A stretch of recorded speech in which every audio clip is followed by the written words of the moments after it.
Good afternoon mga guys. Date ngayon November 5, 2025. Alas 2 na ng hapon.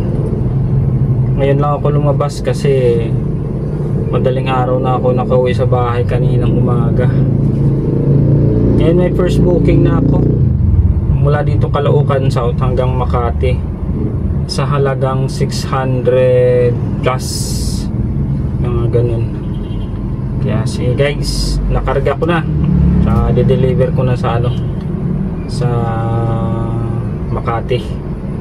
Ang layo niya ay ang layo niya ay 11 kilometers mula rito sa Caloocan South.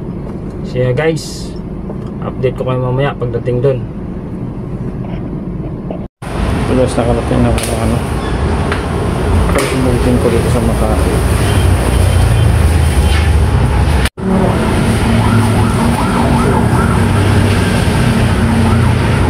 Ginawa mo yung susi ng bangkal. Sila mami. Nandun na sa kanila. Pumunta ako dun eh. Ang nakakula mo namin marami yung dun sa baba.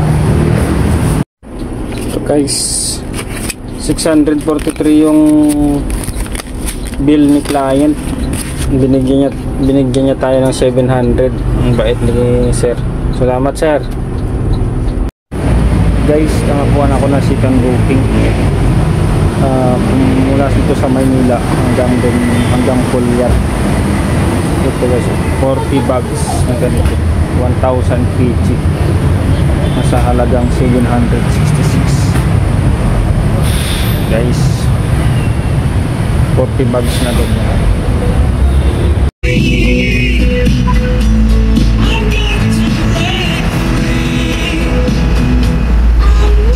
Pagkaraan ng 100 metro, gamitin ang daanan sa kanan upang kumanan. Kansyang tagal sa trapiko, 7 minuto. Nakarating na ako dito sa second booking ko sa loob ng subdivision. Naligaw pa ako noong una kasi doon ako pinaikot sa kabilang gate. Hindi pala doon yung entrance nila. Ngayon umikot na naman ako ngayon. Ngayon, pagdating ko naman dito, putol naman yung kalsada, ginagawa pala. Kaya i-atras na naman ako ng mahaba. Tapos ano naman ako ng ibang way. Maghanap ako ng ibang way para papunta dun. Nandun na sana sa kabila eh, kaso lang putol ang kalsada ginagawa. Kaya gagawin ko, atras ako. Malayo pa naman ang atrasan ko. Hindi sinabi ni client na putol pala yung kalsada. Nakarating na ako dito guys sa sa drop off location.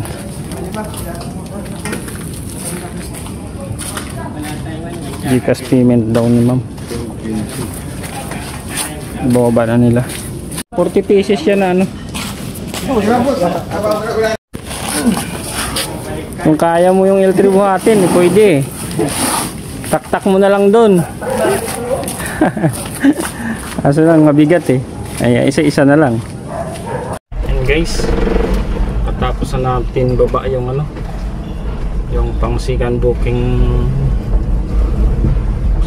ko.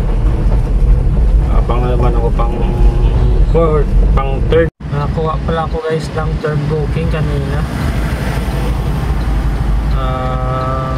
Galing Tandang Sura to Makati sa halagang 630. Ngayon na-drop off ko na, hindi ko na napidyohan.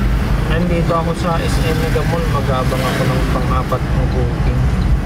Okay guys, update ko na lang kayo mamaya. Hindi ko napidyohan kanina eh, sayang. And guys, nakauwi na ako. Tambay ako ng hanggang L10:30 sa sa Mega Mall, SM Mega Mall, Mandaluyong. Wala akong nakuha kaya umuwi na lang ako. Hindi na ako pabiyahe bukas naman. Ang income ko ngayon sa 1,700, 4 na biyahe, malapitan lang. Sige guys, salamat po. kung bago ka pa lang guys sa channel ko guys, pa-share naman tsaka pa-like, tsaka pa-comment na rin guys kung anong gusto nyo malaman kay Lalamove. Sige guys, maraming salamat po. God bless. Salamat sa Diyos, nakauwi ako nagligtas sa biyahe ko. Lahat ng kapurihan, lahat ng karangalan sa Panginoon natin. Salamat sa Diyos.